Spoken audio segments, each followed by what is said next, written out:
So as you guys might know already, trading in Jailbreak is quite difficult sometimes. For example, trading for a torpedo takes you a long time and a lot of overpaying.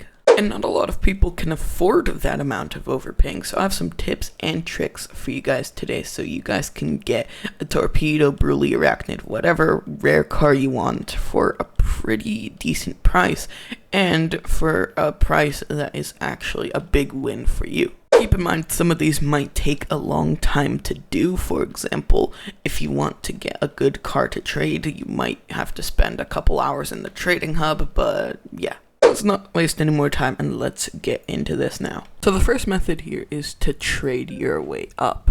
How would I do that? Well, that's actually quite simple. So if I had a roadster, I would upgrade that roadster to maybe a snake. I would upgrade the snake to an airtail to $1 million vehicle, $1 million vehicle to a different limited vehicle, and on and on and on.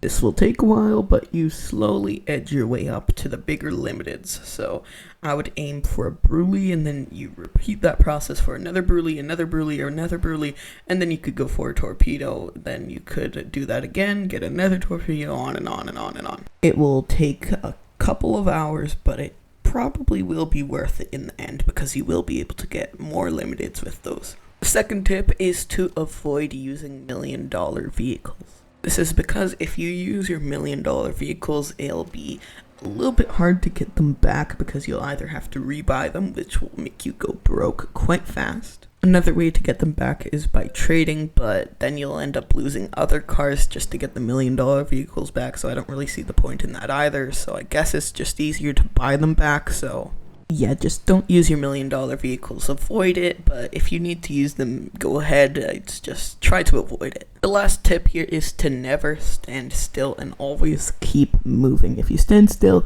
you won't really get as much trades as you do when you're moving around.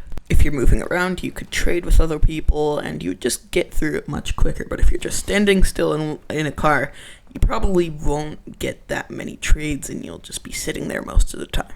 Yeah, that's all the tips. On to the tricks now. So the first trick here is most OG vehicle owners are looking for the newer limited items. For example, a Brulee or maybe Raptor or R8 owner might be looking for a newer limited vehicle like the Torero or some of the newer seasonal vehicles. So if you're lucky and you own one of those vehicles and you run into someone like that, you might be able to get maybe an arachnid or torpedo if you're lucky. Obviously, you'll still have to have a pretty big limited item to pay for those vehicles, but you'll still be able to get a couple good vehicles. So yeah, keep an eye out for those people because you might be able to get a few old limited items. Second trick here is to upgrade your smaller limiteds to bigger ones. For example, you could trade a few small limited items for maybe a Brulee and then get an arachnid and then keep on trading those limiteds up.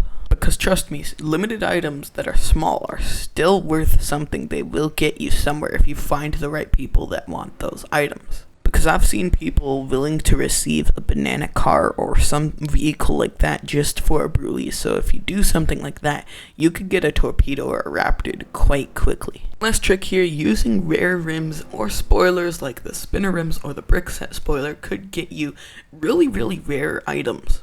For example, using one spinner rim could get you a torpedo, arachnid, whatever vehicle you want. And I've also seen lots of people willing to overpay for the brick set spoiler, so if you own one of those rare items, you can get a huge overpay. I actually saw someone get 2 torpedoes and an arachnid for the spinner rims once, so it could get you rich extremely quickly. So if you own one of those items, I definitely recommend trading it away for one of those cars because you could get really rich with that item. Yeah, that's pretty much it for all the tips and tricks I have. Hopefully you've all enjoyed, and I'll see you guys all in the next one.